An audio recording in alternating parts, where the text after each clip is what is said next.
Osmon davlatining oxirgi yillari. Yana ham yaqinlashsak, Abdulhamid Xon davri. Osmon davlatida chekka bir qishlog'ida oddiy musulmon bir dehqon hayot kechirardi. Dehqonning kunlik o'timi og'ir mehnatlar evaziga edi.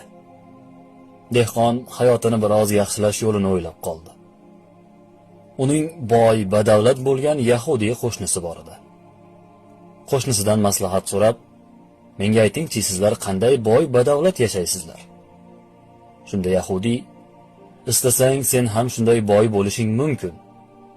Agar men aytganday qilsang, tez fursatda boyib ketasan" dedi.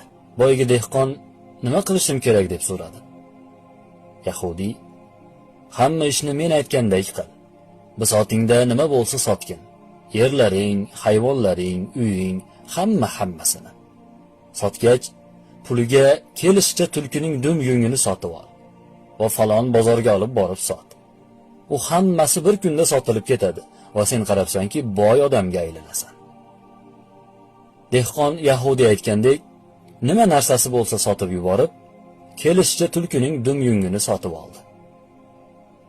Musulmonning yahudiydan maslahat so'rashining o'zi sharmandaligidir. Dehqon yahudiy aytgan bozorga borib, yunglarni yoydi. Kun oxirigacha yunglarni sotilishi tursin, birorta kishi uni narxini ham so'ramadi. Dehqon bu ishdan bosh qotib qoldi. Axir yahudiy nima degandi? Bu esa nima ahvol? Xarob bo'ldim-ku.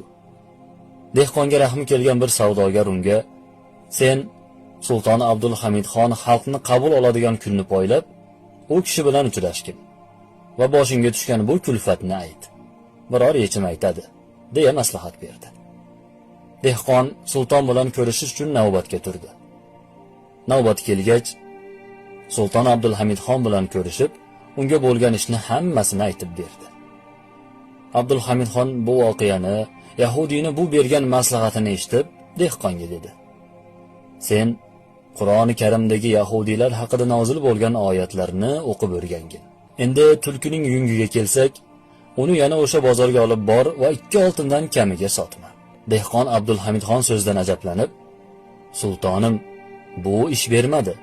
Siz ham yahudiy bergan maslahatni beryapsiz. Tulki yungini 2 oltinga sotish tursin, uni hech kim so'rab ham qo'ymayapti", dedi. Abdulhamid Xon, "Sen yahudiy aytganini qilibsan-ku, men aytganini ham qilgin. Borib 2 oltindan kamiga sotma." Dehqon u kishining aytganini qilib, yana o'sha bozorga bordi. Ko'p vaqt o'tmay, tulki yunglarining barchasi sotilib ketdi.